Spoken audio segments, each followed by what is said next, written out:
What's up, everyone? Welcome to Cracka. Bang, bang.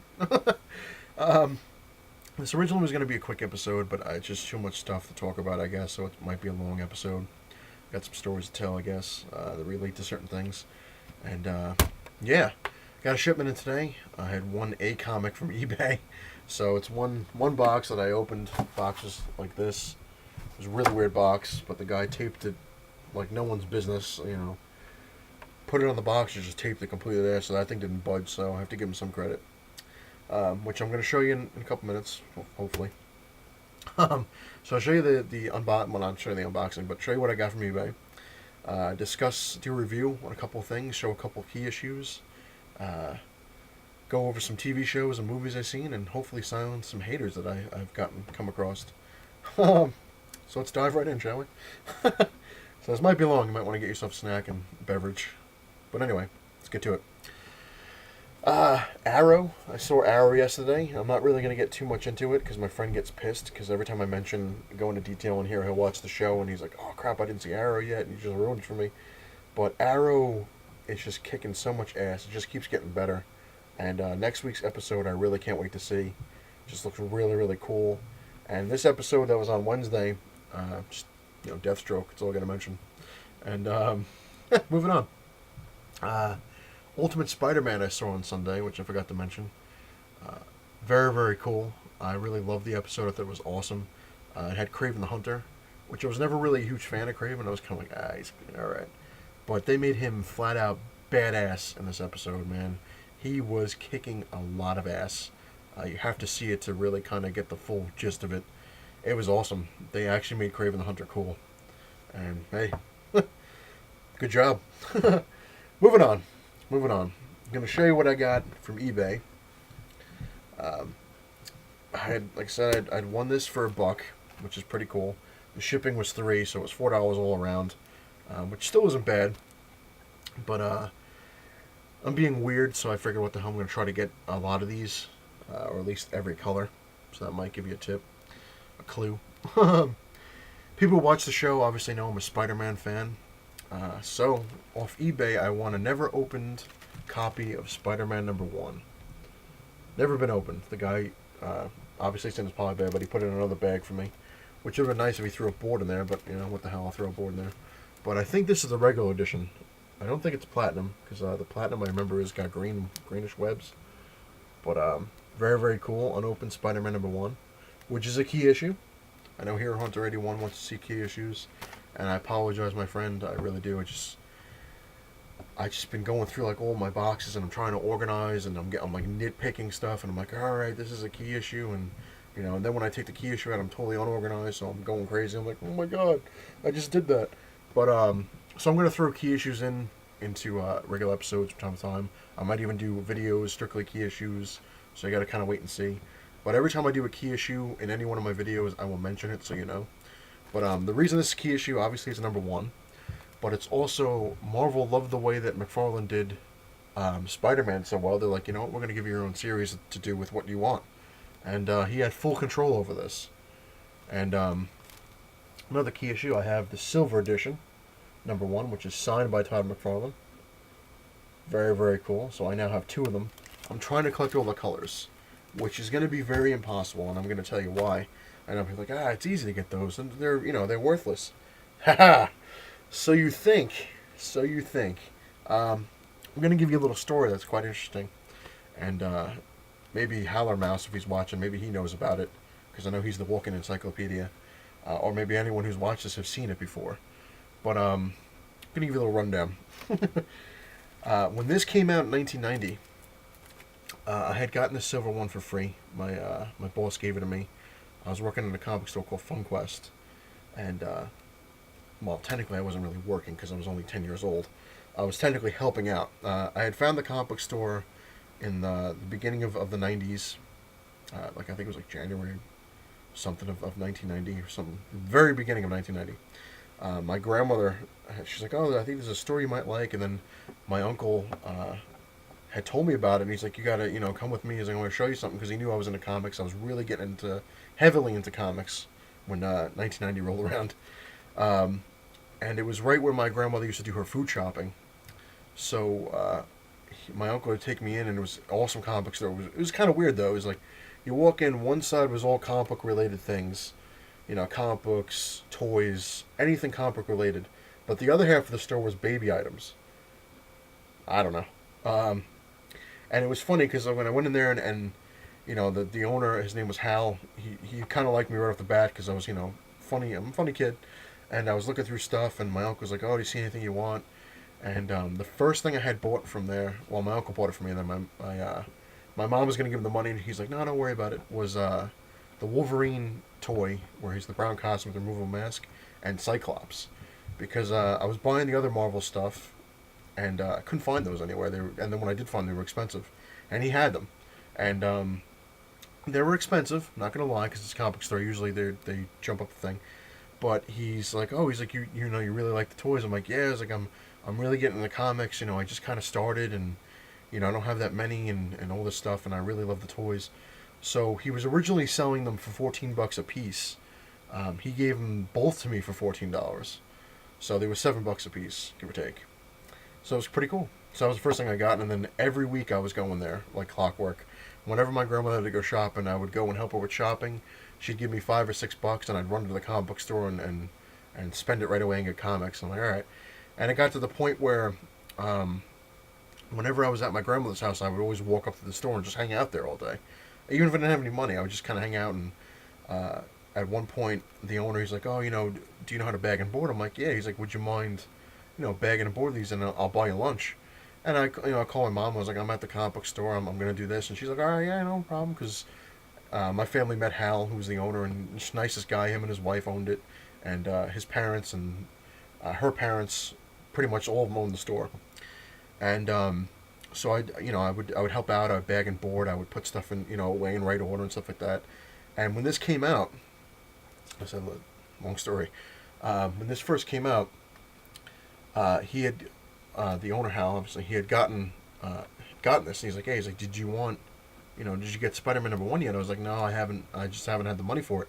So he's like, "Here you go." He's like, "This is for you," and he gave this to me for free, which is a silver Spider-Man, and I was like, "Oh my god, oh my god," because originally I thought it was rare, because I thought it was. I was like, "Oh my god, it's silver." I never, he didn't have any of them. He just had the one.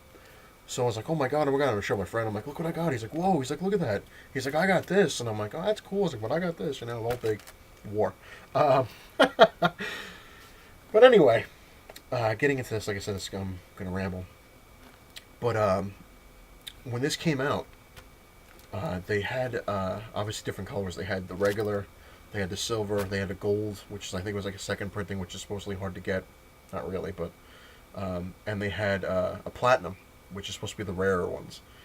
Now, obviously, when I got this for free, I wasn't going after the other colors. I'm like, screw it. What do I need to get these for? I have this one, so I never really bothered. And when comic book stores, like I said, this is where stuff might come in. If people know, you can definitely let me know.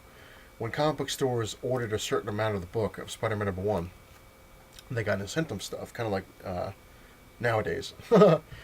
And the owner, Hal, even though technically I wasn't really working there, he was ordering these things like no tomorrow. He was ordering like thousands of them, because he's like, "This thing's going to be huge. It's Spider-Man #1. When he first got these in, it was mostly just a regular cover. Like, he got a lot of the regular covers. And people were coming in going nuts, and like, he only got one of these, and this is obviously the one, like I said, the one that he gave me. When he got a second shipment in, because his first shipment, I think he only ordered like 100 of them, were gone. Within the first day, they were gone. He got a hell of a lot of these, and a lot of these. So they were just going back and forth. He ordered a third shipment because he was running low on them. He's like, "I'm going to order another thing, but I'm going to really order them big." He's like, they just keep going out the door. Because people were buying like 4 or 5 copies at a time. And he went ahead and made this huge, I can't even remember the number, but I know it was huge, because I actually remember hearing the person on the other line, when he was calling them up to order more of Spider-Man. The guy's like, "How much?" And he's like, "I want to order," I really can't remember how many he ordered. But the guy's like, "Okay, yeah, no problem. Same address. Oh, you got it. And I remember when it came in, I was there. There was like, I think like 6 or 7 boxes just filled with different Spider-Mans. It was like, one box was just nothing but the silver. One box was the regular. One box was the platinum. and it was nuts. I'm like, oh my god. Now this is where it gets interesting. Everybody knows there's the silver, the platinum, the regular, and the gold. You know, everyone's like, all right, cool. There was a book, and I haven't seen it since, and I really wish I had gotten it or he sold it. In one of the boxes that had the platinum in it, there was one of these, but it was completely green.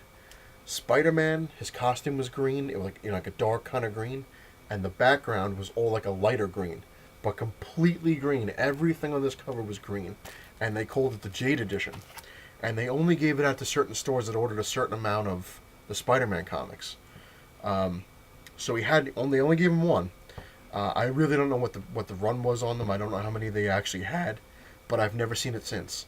He took it out. He's like, wow. He's like, that's really interesting looking. He begged and bought it. Well, I begged and bought it right there. He's like, I'm going to keep this one. He's like, you know, I'm not selling this one. And he brought it home, and that was the last I saw it.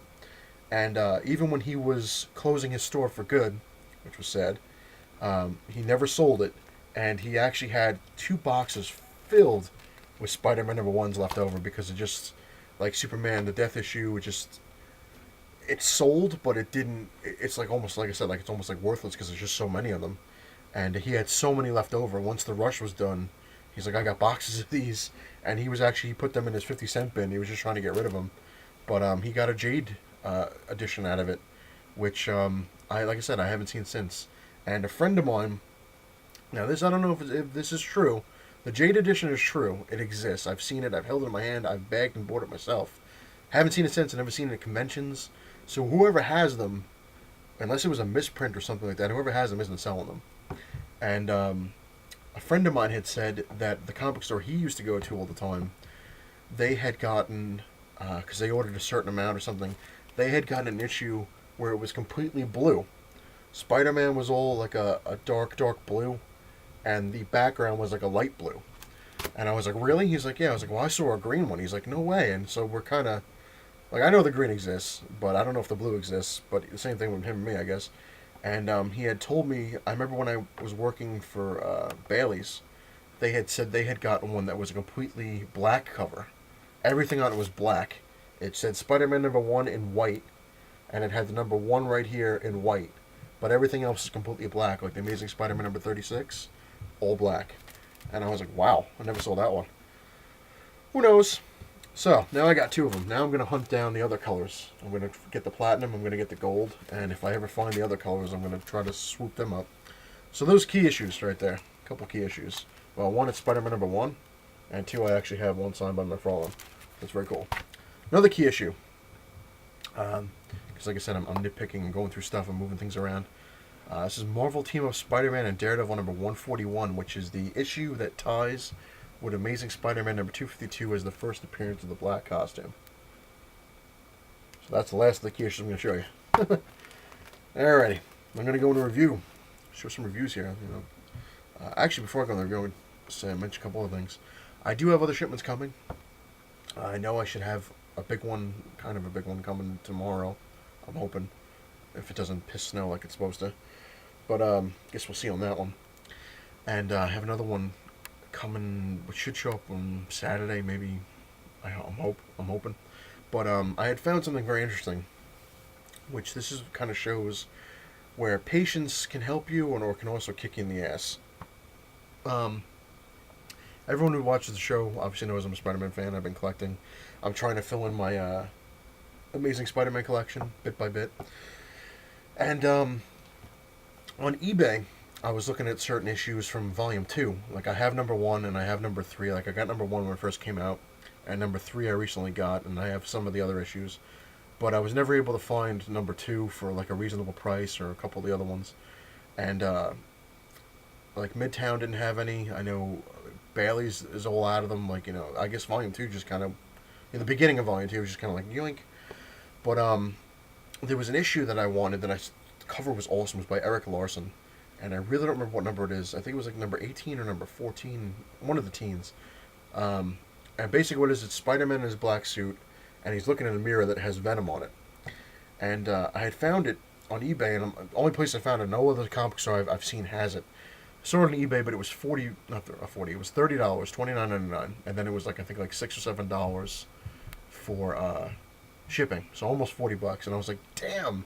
And of course on there it's like near mint, low print run, yada yada. And Amazing Spider-Man number two, volume two, number two, I had found for I think it was like 18 or $19. I was like, damn, man. And they had like variants, stuff like that were even worth more, or going for more. And when I typed in the one, like I said, just said with the black costume, only two came up. One was the $30 one, and the other one was I think like 23. So, but it was in like good condition, like really kind of. It looked really crappy. I was like, wow, man. Now here's what's funny. I'm sitting here and I'm looking at the $30 one. I'm like, it's near mint. I was like, it's got to be hard to get. I haven't seen it. And my fiance's like, you're not buying that thing for $30. She goes, it's one of the newer Spider-Man.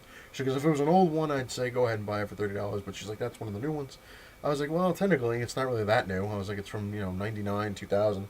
And she's like, I don't care, whatever. A friend of mine, basically is I was not laughing at him, but he says he's pretty much had it with comic books. He doesn't want to be bothered with them anymore, and he wants to get rid of them. And I'm just like, wow, man. I was like, well, what are you gonna do with them? He's like, I'm gonna have a yard sale or whatever it is. And I had mentioned to him, I was like, oh, I'm trying to fill in my Amazing Spider-Man collection. Do you have any ones I don't have?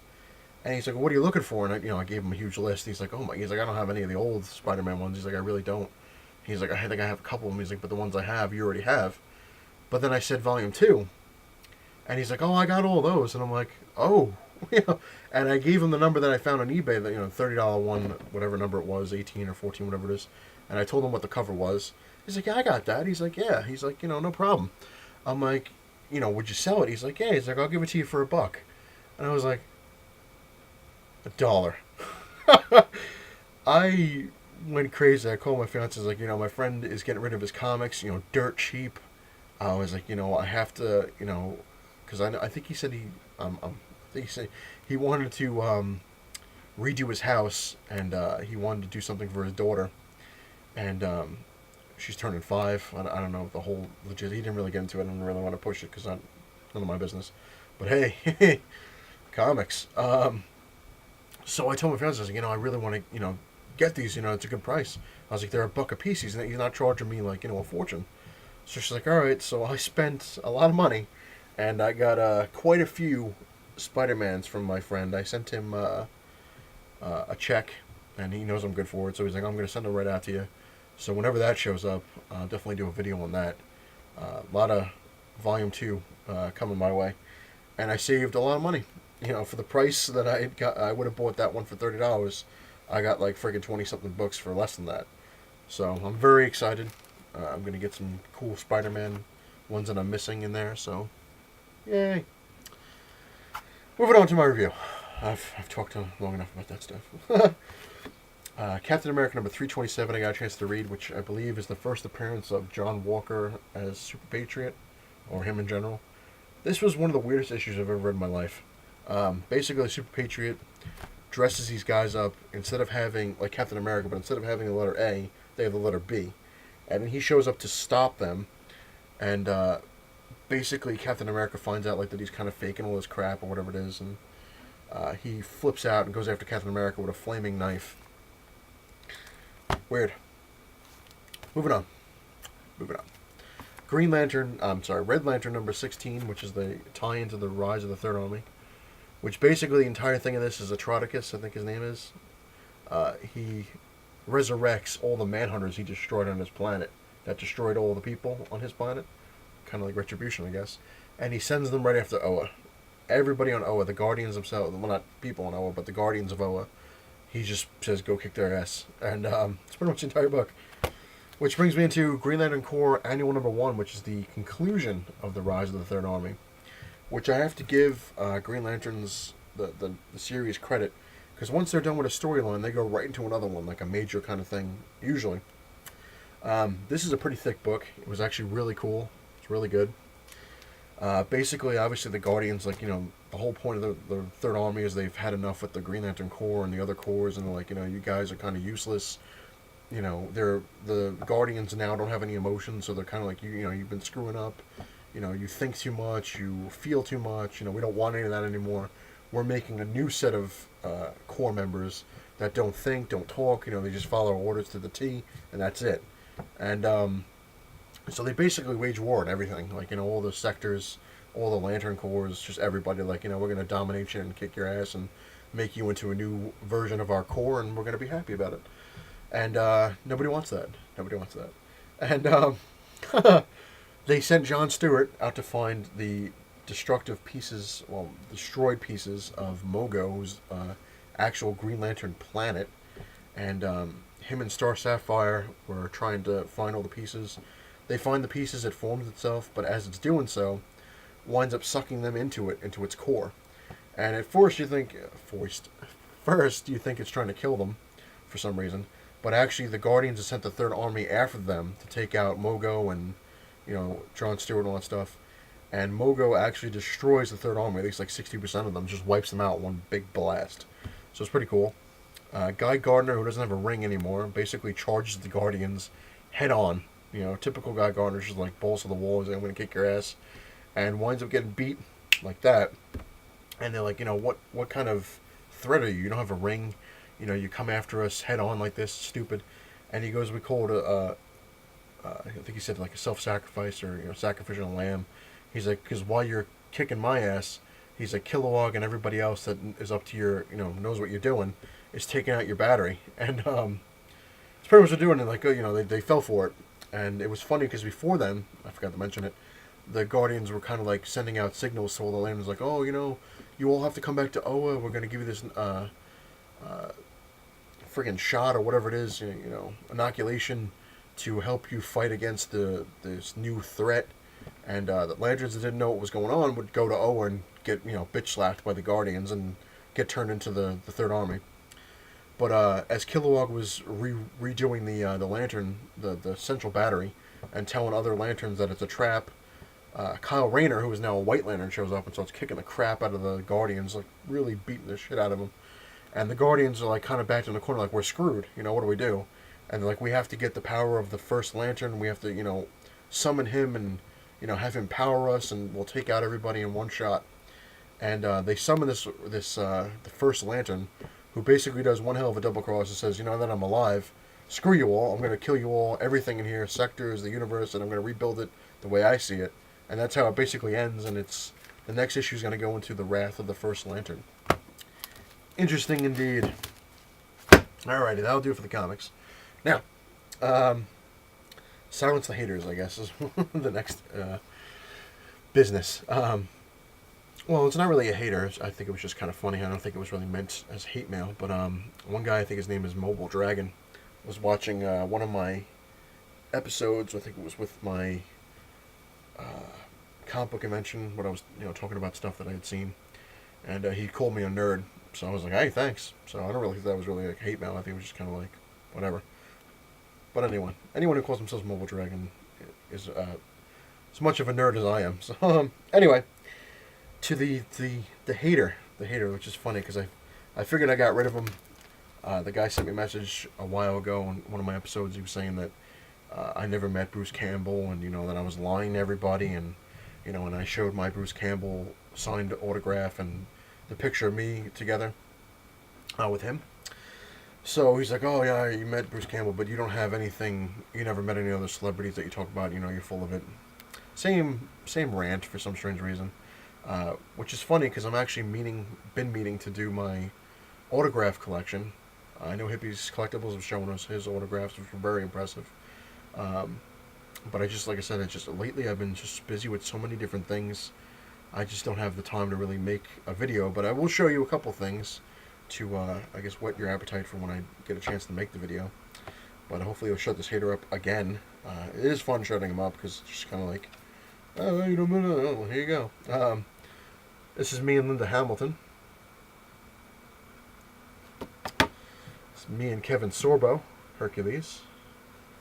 And last thing to show you is me with Lou Ferrigno, and he signed it. The Hulk. Batman and the Hulk. That's just a little taste. Little, not even a fraction of the amount of stuff I have, autographs and photos and stuff with celebrities. So down the line, I'll get to it, hopefully. And that will do it for this episode because I've ranted long enough. You've probably sat through my stories saying, "Oh my God, when's he gonna stop?" But yeah, fun times. If you like what you see, please hit the like button. If you really like what you see, hit the subscribe button. Comment away any questions. Anyone who knows about that Jade issue of Spider-Man #1 or any of the other colors, let me know, because I'd like to know. Or has anyone ever seen it? Because, like I said, the Jade one, I've seen it. It exists, but I haven't seen it since 1990. I haven't seen it since. But anyway, it's not the size of your man cave that matters. It's what you have in it. Later.